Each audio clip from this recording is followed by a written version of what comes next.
What's up guys, this is Chris here, and today we're going to be talking about 5 concealed carry mistakes that you might be making right now. Now, I just wanted to talk about this because there's a lot of new concealed carriers out on the market, especially over the past few years, where people have been taking their fate, taking the responsibility, and taking their safety into account for themselves.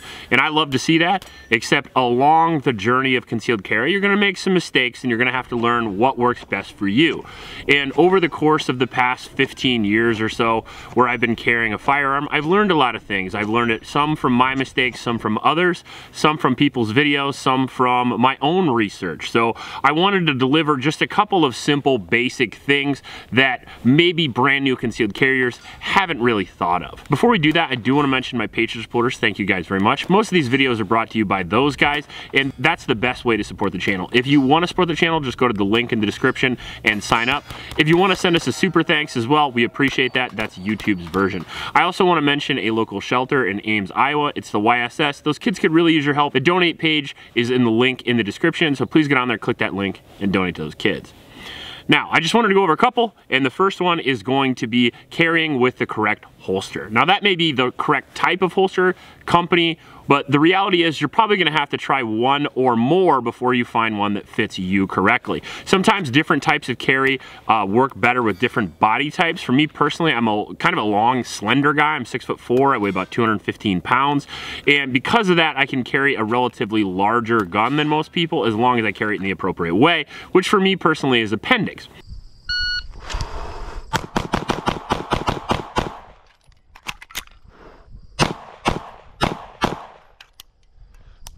I like to carry appendix even though there's some pros and cons to either. You can go right side, you can go left side, you could go 6 o'clock. Now I wouldn't recommend 6 o'clock basically because of any combative use whatsoever. A lot of people recommend 6 o'clock, but they don't realize that a fight is a fight. A gunfight is still a fight, and usually that starts grappling. Sometimes that starts with you being knocked on the ground. If you carry a gun in your 6 o'clock position, even if you accidentally fall, you can literally paralyze yourself by slamming that gun into your spine.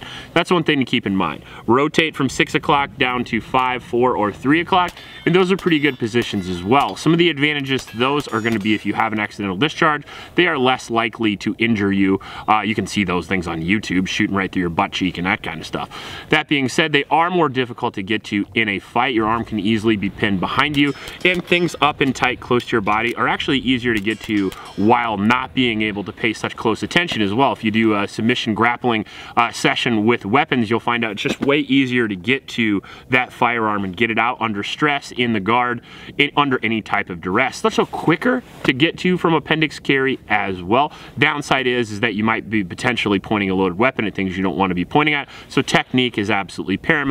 Finger off the trigger until you're ready to fire. Don't break those safety rules when we're appendix carrying, or you won't have children to make your mistakes. My wife mentioned earlier, if you're talking about as far as girls go, sexual assault, things like that, you're most likely going to be upfront with your attacker. You're most likely going to be in a guard position, like a jiu-jitsu position. So appendix carry would be very good for females as well. Now, 3 o'clock carry is very nice and it's very standard as well. The downside to that, in my opinion, is I do feel like it prints more, but I do feel like it's a safer carry overall for you, but it may not be quite as easy or quite as quick to get out. You're just going to have to decide that. The main reason why I appendix carry, believe it or not, despite all those things, is actually because I have a lot of back injuries, and it's difficult for me to carry in the 3, 4, 5 o'clock position, especially if I'm in a car, or especially like if I go out to dinner with somebody and be sitting for a long period of time. It's fucking uncomfortable. Whereas appendix carry, at least for me, because I don't have a big bear gut, doesn't feel bad for me at all. I can sit there very comfortably with the Glock 43X for a long period of time.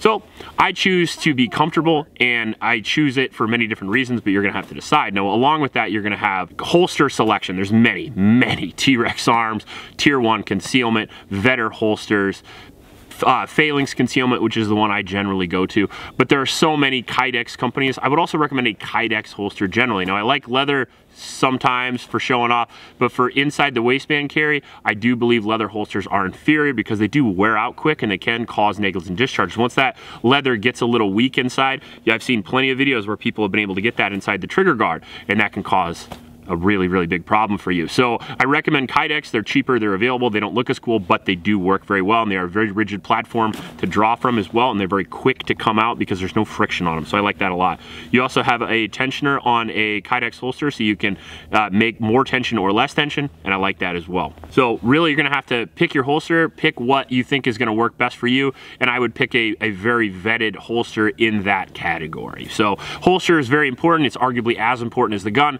and most people just simply don't put enough time into thinking about it. Now, number two, forgetting that your carry gun is a system, right? That's kind of what we're leading into with one.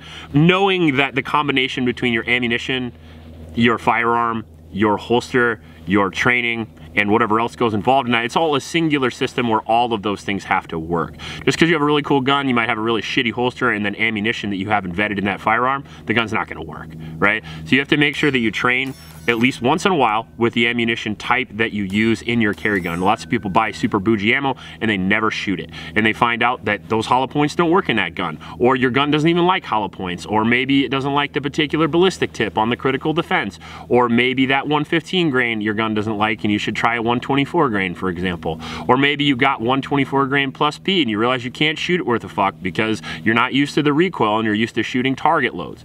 It's a system, so make sure that you treat it like it is. Make sure to really focus in on the holster, make sure it's comfortable, make sure you can easily draw, make sure you can get a grip of that gun with one hand in case you're fighting somebody. Again, gunfight is a fight, so make sure to be able to post and draw and practice that post and draw as well. Practice jab and draw, practice pushing away and draw, practice simple break contact movements. In all martial arts, we have break contact movements. We have a forward front kick, we have a jab. They're meant to create space, and then you get the gun out. You don't want to draw a gun on somebody who already has a gun on you. Make sure you have tactics involved with that total package as well. Then number three, I wanted to talk about not carrying on your body. Now this is a mistake to me, but it can go either way. If you're only willing to carry in your purse or your backpack and that's the only way you'll have a gun, that's better than not having one, but understand that that's never better than having it on your body.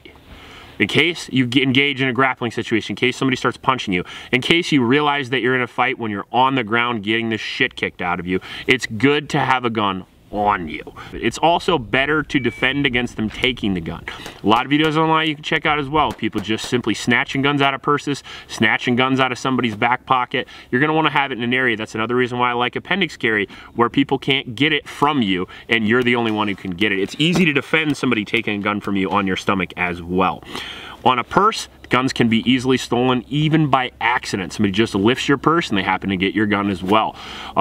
Gun in a purse while you're getting beat up or mugged, well, they just took your gun that you're trying to get your purse back with. So there's a lot of bad situations when keeping a purse. Now, there's a lot of good ones too, you know, if you have to stop a robbery inside a convenience store and you're the lucky guy hiding behind the bin of chips over there, well, that's great. But most circumstances, you're surprised. Most circumstances, you have to counter ambush, and it's better to have it on your body. Number four, unreliable changes to your firearm, specifically to the trigger group or to the internal parts.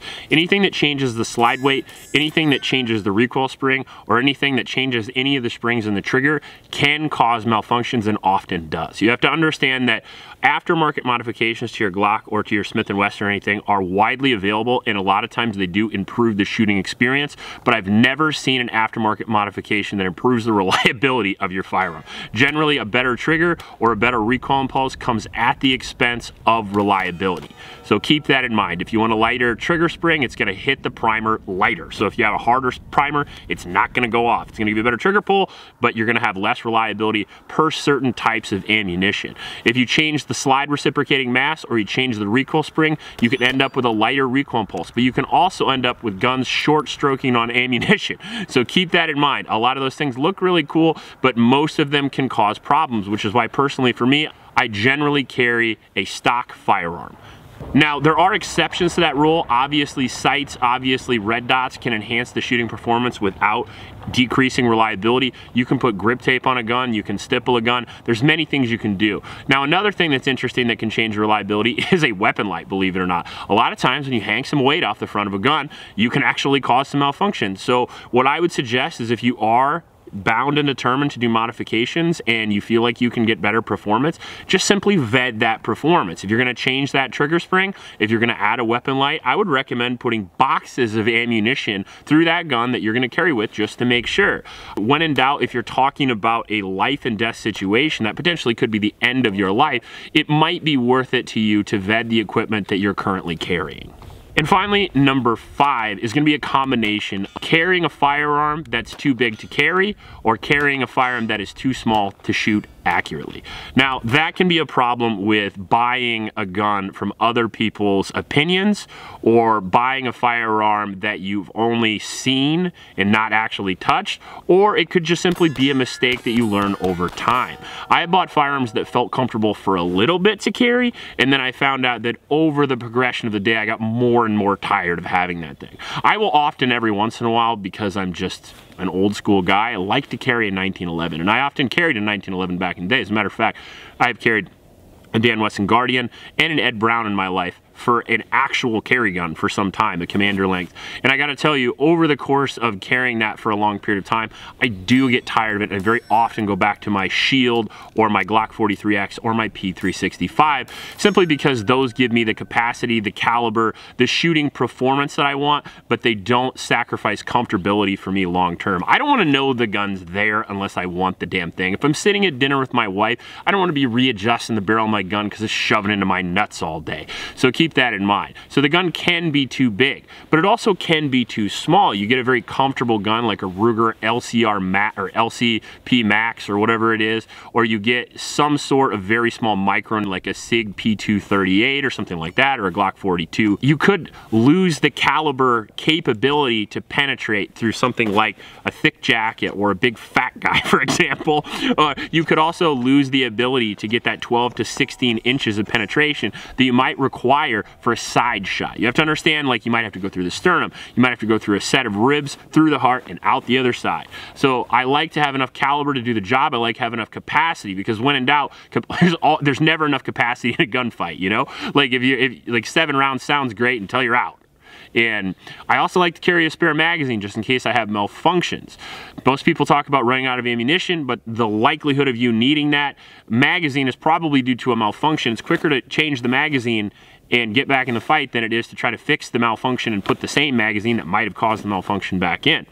So I would try to find a middle ground, whatever that is for you, what you shoot the best, what you feel the most confident with. Make sure that it should inspire some confidence that you can defend yourself. If you feel like your gun is inferior, maybe it is.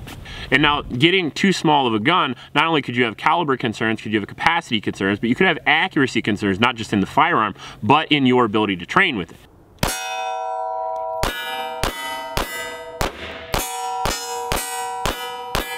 10 yards, you're a little beast with it though. That is painful. The most important thing about having a carry gun is becoming familiar with it like it's a part of your body. You should know how to clear those malfunctions without looking. You should know how to reload without looking. You should know how to clear the most common malfunctions, and you should be able to shoot that, reload that like it's a part of your body. That's my personal opinion. I think that's the gun you should train with most, and if it's too small and it's too snappy, you're not gonna train with it, so it's not worth a damn. Hopefully these 5 things helped you out, and if you like this video, we'll definitely put out more in the future. There's many more of these that I sorted through. I could do 3 or 4 more of these lists, so if you guys want to see these and you like this, let me know in the comment section below. If you like this video, please like and subscribe. Please support local homeless shelters, and remember to recycle. We'll check you later.